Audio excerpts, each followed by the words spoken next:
As it is in my beautiful morning, August 2nd, Saturday. When we come back, oh yes, this is this is David Krayden. Stand on guard, broadcasting live from Ottawa as always.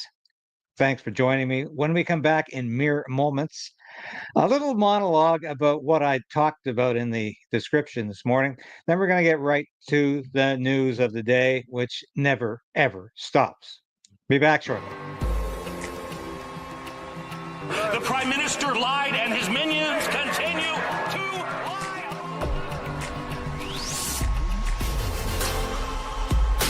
We need political change. But we also need to resolve to resist.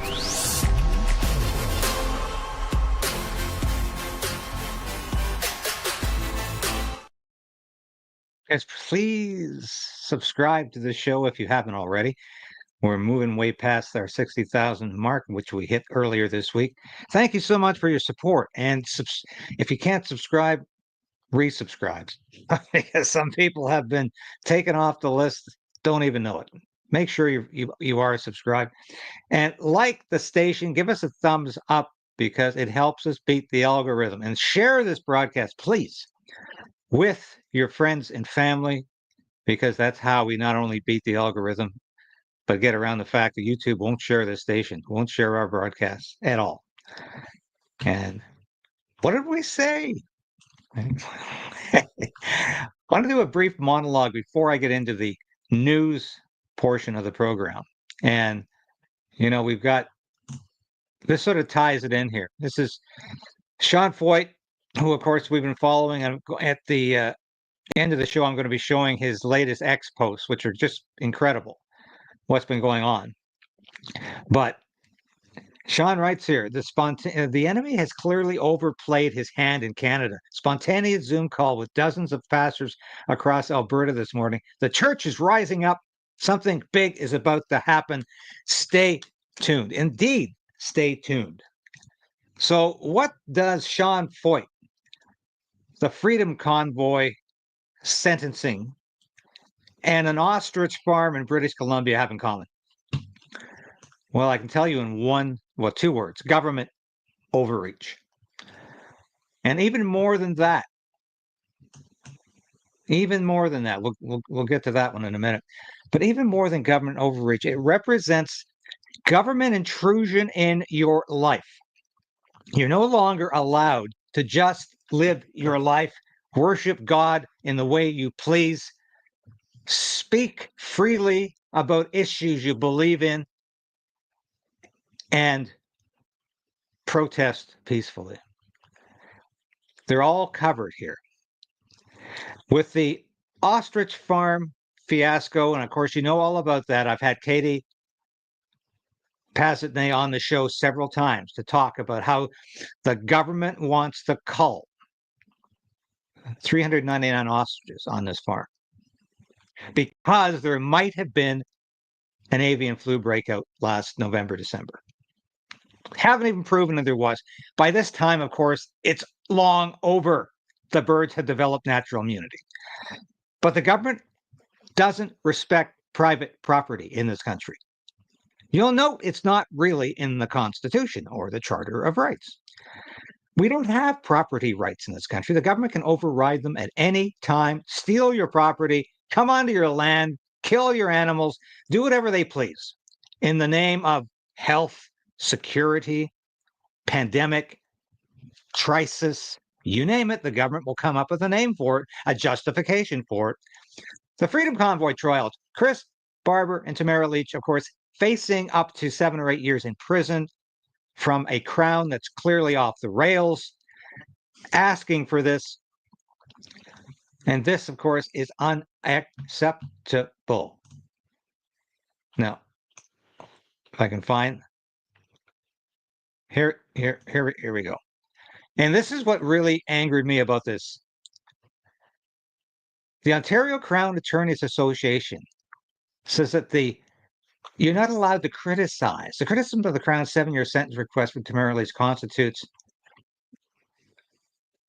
I can't see it because my logo's in the way, but it is a violation of prosecutorial independence and are affronts to the rule of law. Now, I would think you might be able to say that if you were talking about a judge's decision or a judge's sentence, not the Crown, not the prosecution. You're not allowed to criticize the prosecution. Oh, that's a new Canada. That's the more authoritarian Canada. Because, of course, the Crown represents the government. Don't criticize the government. Don't criticize the government's narrative. And Pierre Poilievre finally found the courage last week, or 2 weeks ago, actually, 2 weeks ago this weekend, to stand up and say, hey, this Crown is out of order. This is out of line to be asking this much for a mischief conviction. But now, of course, he's being criticized for that. Well, good. That's what politics is all about. Stand up and be criticized. That's what politics is all about. But of course, the Freedom Convoy trial represented not only the denigration of free speech in this country, but possibly the end of freedom of assembly, because this was all about a peaceful protest that the government put down, first with the Emergencies Act, and then with lawfare. This is all about legal chill, so people don't protest government decisions anymore. Third element, Sean Feucht. And I don't think anybody outside of those people who were planning to attend his concerts in those cities really would have known too much about his visit to Canada had not the mayors, Liberal MPs, and the mainstream media decried his presence in Canada as some kind of violation of security. Said people who support Donald Trump or MAGA aren't welcome in Canada. Since when? Oh, so is Donald Trump not welcome in Canada as the president of the United States? This is how absurd, how ludicrous, how stupid people are talking right now. And this is, it's so divisive. It's so divisive and controversial to have a Christian pastor talk about faith in Jesus Christ. He doesn't even talk about, and I've said this all week, I'll say it again, he doesn't even talk about politics at his services. And I'm not saying he should be banned from doing that, or he shouldn't be allowed to do that. That's his choice. He focuses on the gospel of Jesus Christ. He focuses on the Bible. He doesn't focus on what MAGA is saying today or what Donald Trump's decisions were yesterday. He focuses on the gospel. But he's not allowed to do that because that's controversial. But guess what? It's okay for men to run around stark naked at LGBTQ pride parades. And look at this. A dark day for the LGBTQ plus movement. Montreal Pride Parade organizers bar Jewish groups from March. So not only does Montreal have to put up with men running around with their private parts hanging out, the march has become anti-Jewish. It's anti-Semitic. Incredible. But that's okay. It's okay. We have to be tolerant of groups we have to be tolerant of pride parades. No matter how outrageous, how cyberitic, how hedonistic they are, we have to be tolerant. But no, you can't be tolerant of Christians. That's wrong. This is how morality, common sense has been turned on its head in this country. We are living in a mad landscape. We are living in a mad country. We're living in a country that's gone insane. And it's all been summed up in these three cases. An ostrich farm that has no property rights, peaceful protesters who could be thrown in jail for peacefully protesting, an American evangelist, singer, preacher who comes to Canada and is banned from singing at public places by woke mayors because Christianity makes them third-class citizens. Makes him and makes all of us third-class citizens. In fact, it's doubtful we really are citizens. But that's where Canada is today. So, to get to the news, and a lot of you are saying, get to the news, David. Yes, I'm getting to the news now. The fallout from yesterday is phenomenal. And of course, Mark Carney, No big deal for Mark Carney. Mark Carney is not even talking about it. Not talking about the fact that Canada's been saddled with 35% tariffs from the United States. And the average for other countries is 15%. And you remember Justin Trudeau? Well, Trump was going to put 25% tariffs on Canada when Justin Trudeau was prime minister because he said, hey, you guys aren't looking after your border security. You're allowing, I'll say it once, fentanyl to go across the border. So do something about it. So Trudeau put together a lackluster security plan, border security plan that was over 6 years, and very little money was going to be spent until years 5 and 6. I'm sure Donald Trump noticed it was a bit of a farce. He appointed a fentanyl czar. Remember that? Yeah, it was a former deputy RCMP commissioner, former top advisor to Justin Trudeau, and nobody really took him seriously. And ever since he's been appointed, hasn't said a single thing to the media. Look it up. Look up Canada's fentanyl czar, and you'll find zero news stories after his appointment. It's absolutely crazy. So what is Mark Carney talking about? Not about the tariffs. That's sorry. We really don't want to talk about that. Or I'm not going to talk about my conflicts of interest either. I'm not going to talk about the fact that I've invested around the world. I've got 103 companies in Canada I'm invested in. I've got companies around the world in Europe and the United States that I've got stock options in. No, I'm going to talk about the bridge. He's going to talk about the Charlottetown Bridge. And look at this big news and big savings for Atlantic Canadians. Now, why do you suppose Mark Carney wants to have big savings for Atlantic Canadians? Because that, of course, has always been a Liberal bastion. Atlantic Canadians just love voting Liberal, even though the Liberals keep booting them in the behind. But they always have largesse. They always reach out and say, hey, here's some pogey. Here's some money. Just keep quiet, keep voting Liberal, and everything will be fine. So here's Mark Carney's latest pogey for people in Atlantic Canada, and specifically Prince Edward Island. Starting today, Confederation Bridge tolls are cut from over $50 down to $20. Wow! And interprovincial ferry taxes in Atlantic Canada have been cut by 50%. How nice for them. But that, of course, is again, this is Mark Carney making Liberal parts of Canada strong, not Canada strong. He has no intention of making Canada strong. He never has. This one kills me because it's like, didn't I just say this? This is an article in the Spectator. I have to.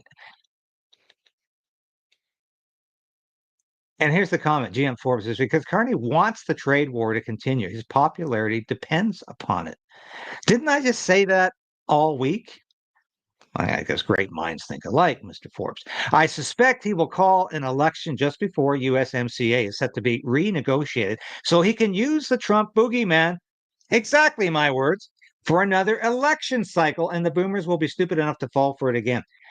Well, exactly. He's creating another crisis so we can all focus on Donald Trump and the Americans and not Mark Carney and his conflicts of interest, his ballooning deficit, his aggrandizement of government control in the prime minister's office, his attempts to devalue the Canadian and US dollars, his continuing attempts to co-opt and take over the official opposition, his obvious attempt to create a one-party state in this country. Don't focus on that. Focus on Donald Trump. That's what these tariffs are all about. This is why Mark Carney sat back yesterday and said, oh, let's talk about the bridge. Let's talk about the bridge because, that's much easier for me. And let's have a look at some of these clips here because this is absolutely fascinating. How Mark Carney's playing his hand. You remember how Donald Trump talked about Canada has no cards in this game? Mark Carney has no cards. But at the same time, Donald Trump is using Mark Carney. Mark Carney thinks he's using Donald Trump, and he thinks he'll get away with it, just like this post says. And as I've been saying for the last couple of weeks, Yes, he's using the United States as the boogeyman. Donald Trump is the boogeyman, so you will focus on that. That's how he won the federal election. That's how he thinks he's going to win another one. On Canada on the eve of a trade deadline, hours before making his threats real. We like Canada. I love Canada. I have so many friends in Canada, but they've been very poorly led. They've been very, very poorly led, and all we want is fairness for our country. Tonight News, he signed an executive order increasing the tariff on Canada from 25 to 35% effective Friday. In Ottawa, Mark Carney had spent the day in his office as his team in Washington competed on the ground for the White House's attention. We haven't spoken to Canada today. He's called, and we'll see. In the White House document, he complains Canada has failed. Okay, once again, Donald Trump confirming what other sources have confirmed. Mark Carney tried to speak to President Trump. He would not answer his call. Donald Trump confirmed it right there. Yeah, he tried to call, but nothing happened. Meaning what? They went to voicemail. They hung up on him. They didn't talk to him. That's what it means. To cooperate in curbing the ongoing flood of fentanyl and has retaliated against the United States for the president's action. Okay, there we go again. What are they concerned about? Well, might be that fentanyl issue again. And what to say quietly.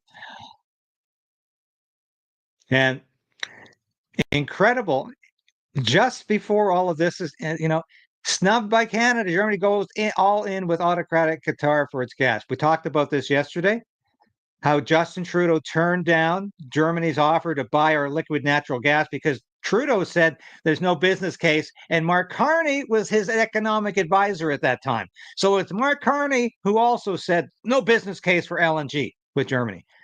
So Germany says, well, hell, we'll go to Qatar, and we won't bother with Canada.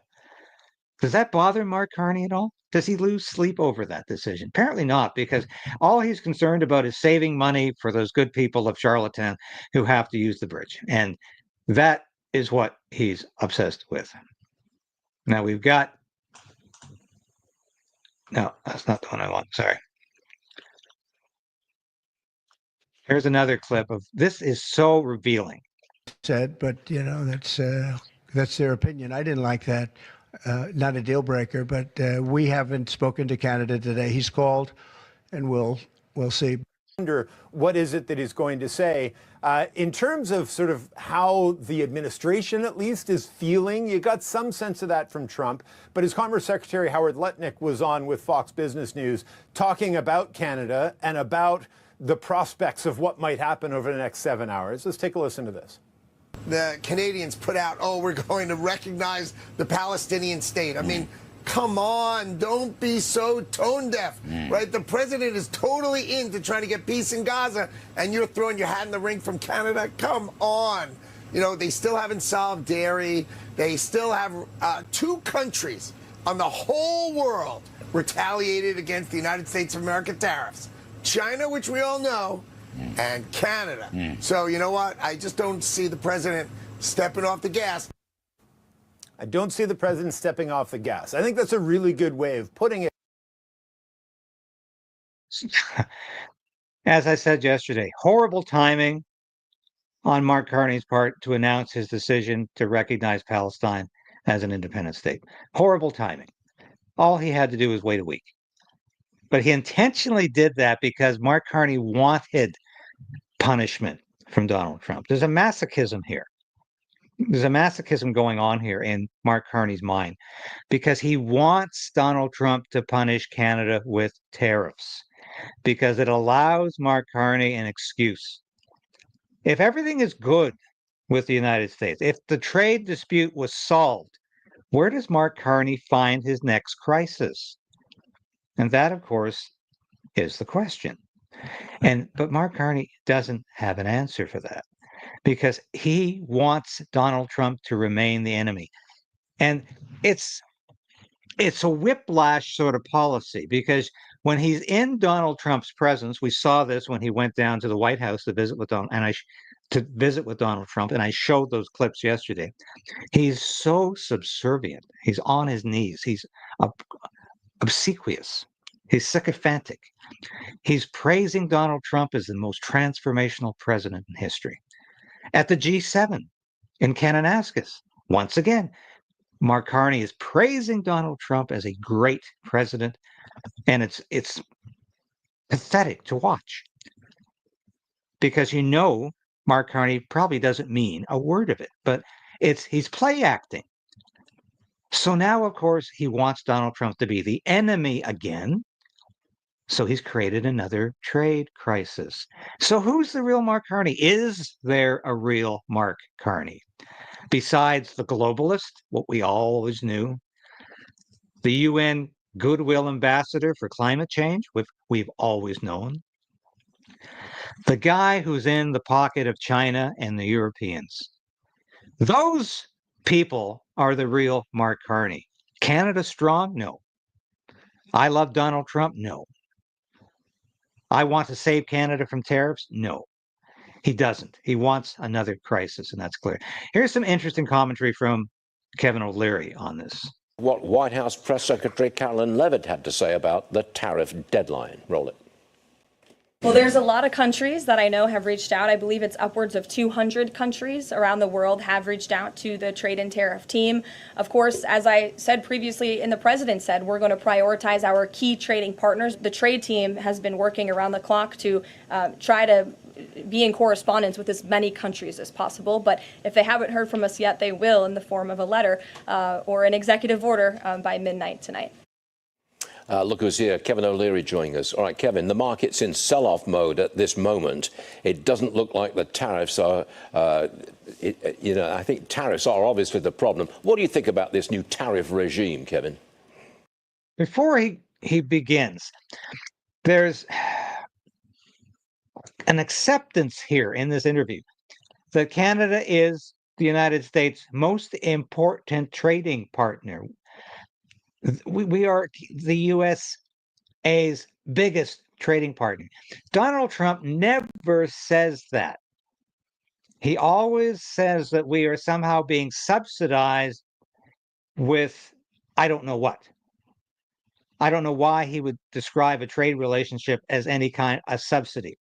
What is happening, of course, is that the United States has a trade surplus with Canada if you take the energy out of the equation. And the energy that's in the equation, the Americans are getting at cut rate, cheap rates. And this is something Premier Danielle Smith of Alberta has outlined ferociously in the past.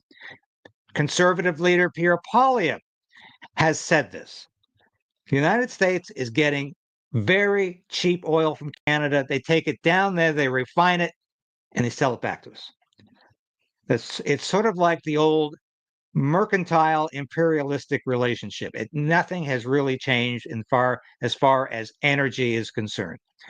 Although we're refining some of it. People have pointed this out in the past. We are refining some of our oil, but not nearly enough because we don't have the adequate facilities to do so.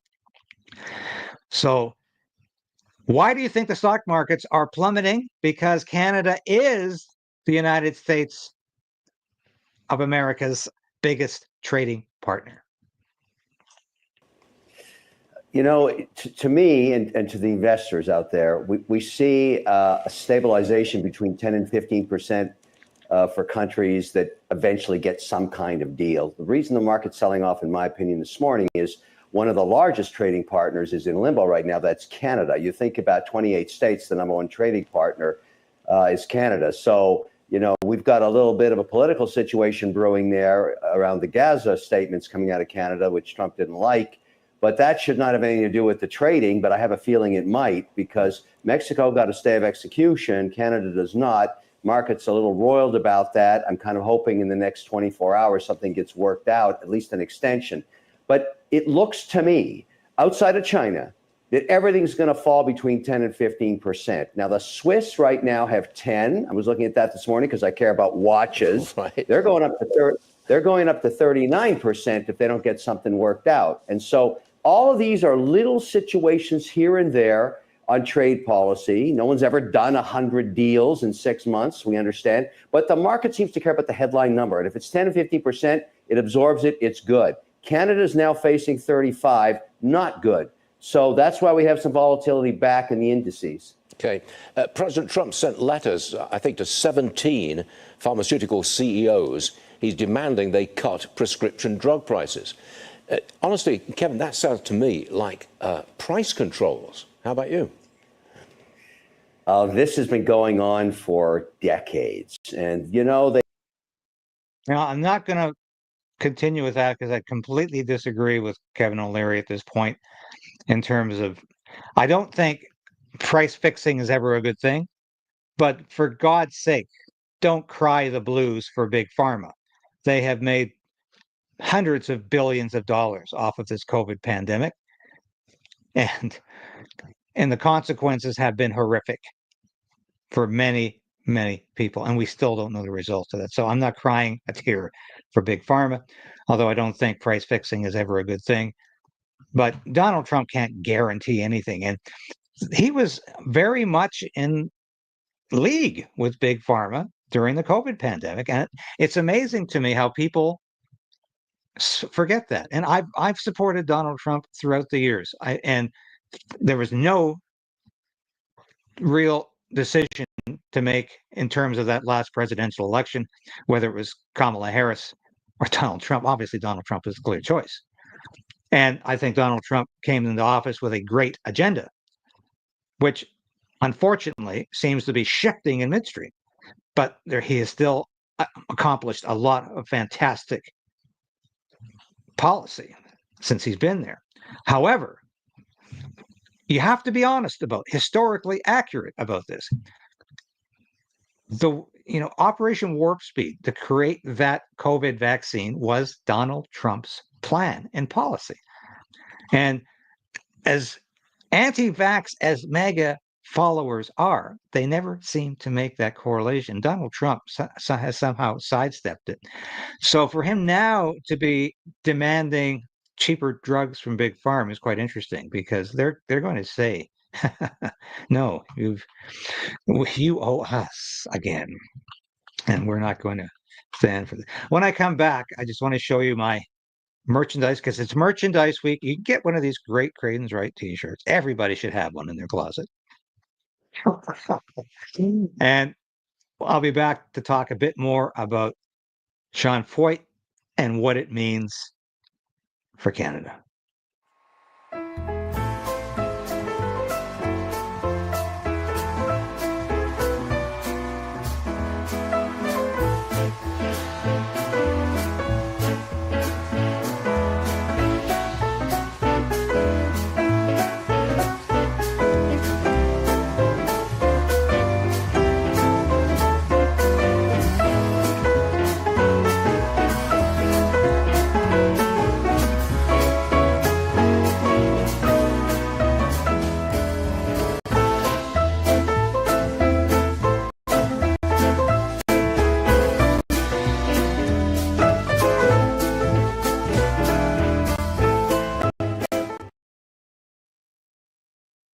Please have a look at the store. I think we've got some of the best merchandise out there on the market.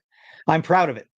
But you saw that Alberta Proud hat, and I probably should have worn it this morning, because here's a bizarre story out of Alberta.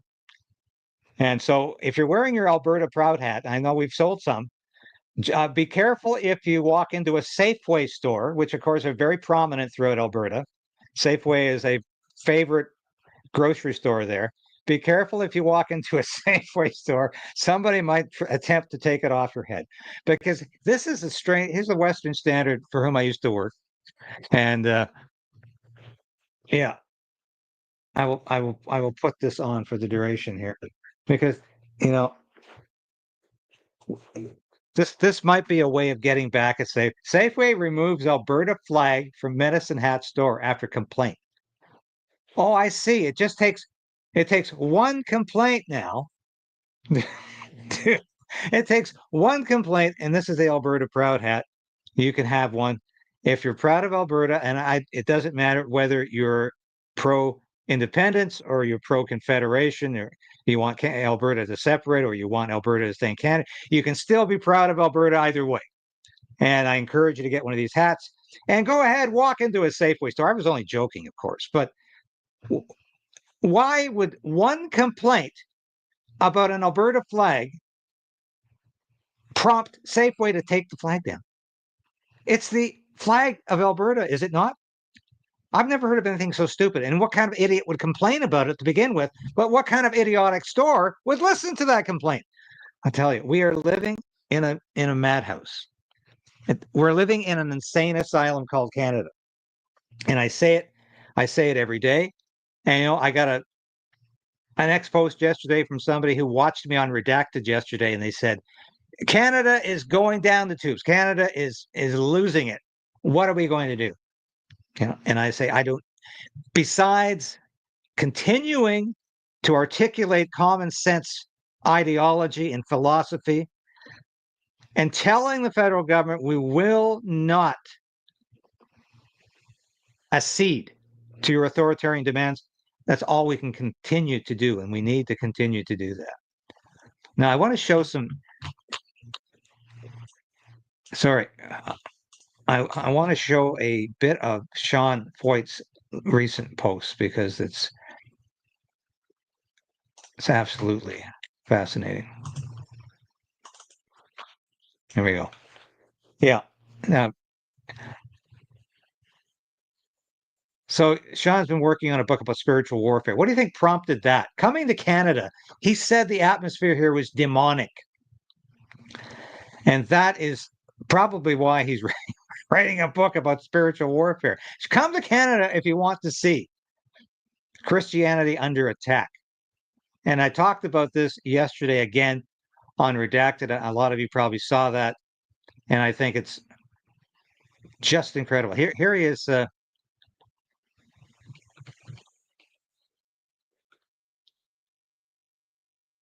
A movement of boldness is being born right now in Canada. It's time to fight back. Sign the petition and add your voice to 20,000 strong. I would encourage you to do that. Sean will be on the show next week. We don't know exactly when yet, but we're working on it. We're in contact with his team, and he will be on the show to discuss his experiences in Canada and what he anticipates when he comes back here. Rebel News did some great reporting on his activities, especially in Montreal. And one of the few outlets to report his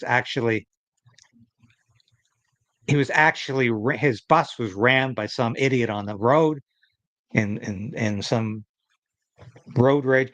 Arthur Pawlowski, the courageous pastor who was sent to jail for ministering to people during the pandemic, says, for the records, courageous people like Sean Feucht are and will always be welcomed in our church.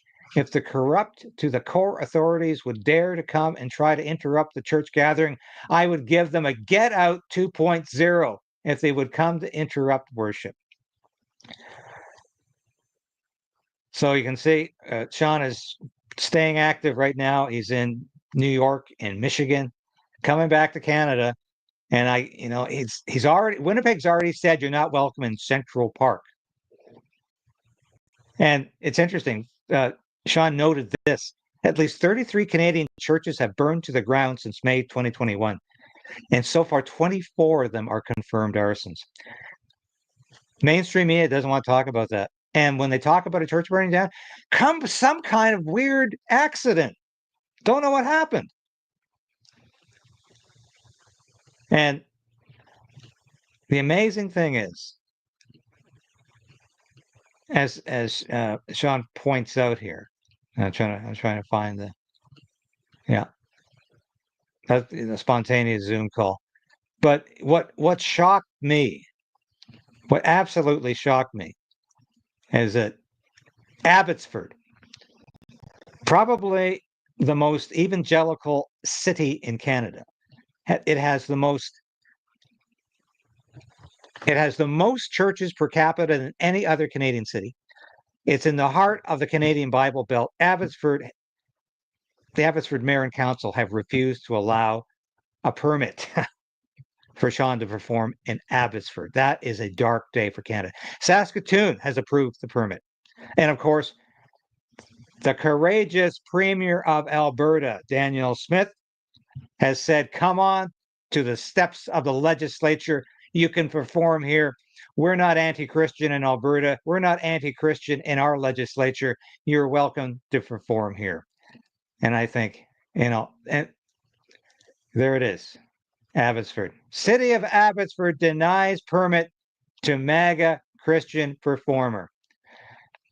No longer to be considered the most Christian, the most evangelical city in Canada. This is an absolute farce. And I can't tell you how outrageous I find this. And I find it pretty outrageous. So that's where we are. That's where we are. And am I worried about freedom in Canada? I worry about freedom in Canada every day because Ronald Reagan said freedom is very fragile and we're only one generation away from losing it. Things happen so quickly right now with 24/7 news. You remember when CNN first came on the scene? I think it was 1983, if I'm not mistaken. I remember the first time I saw it. I was in a hotel room in Tegucigalpa, Honduras.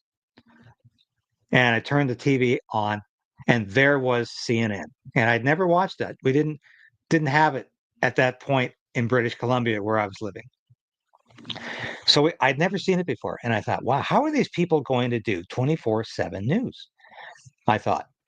And of course, if you watch CNN at the very beginning, it was painful sometimes to watch the reporters fill in the blanks, or as we used to say in live television, stretch.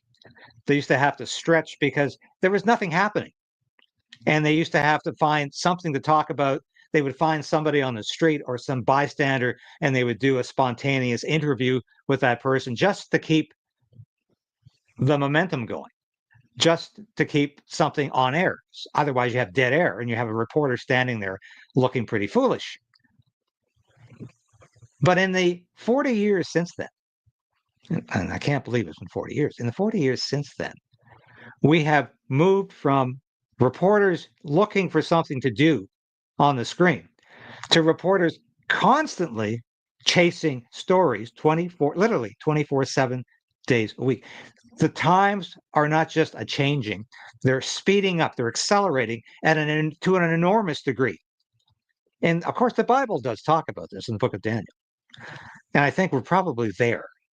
We are living in an accelerated time. The pace of life is increasingly faster and faster. And the news cycle never stops.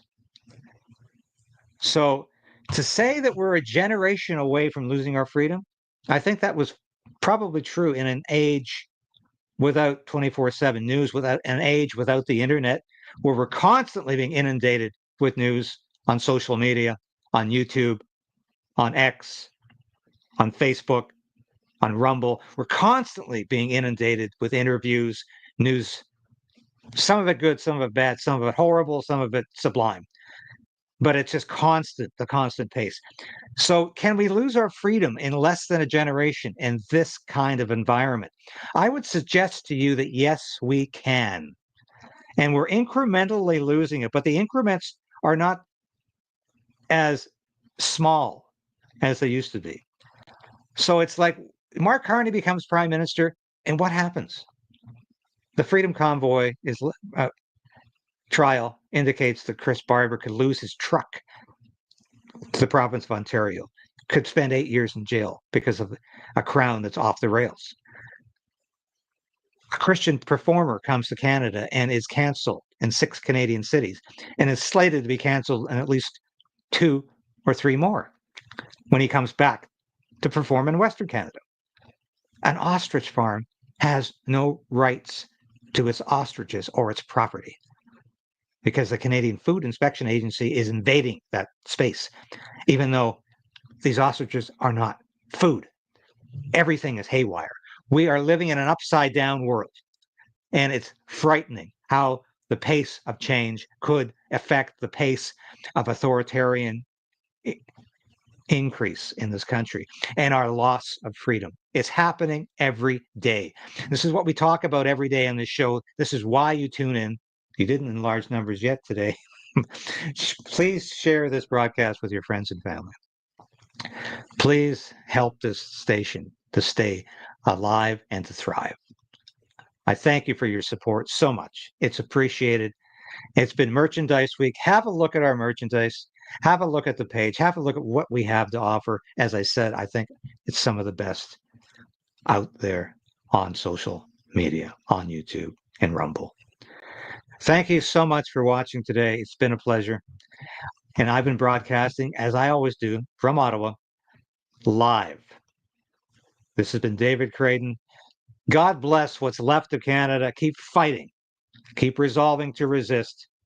I'll be back again tomorrow, Sunday, with all the news you need to know. Thank you for watching.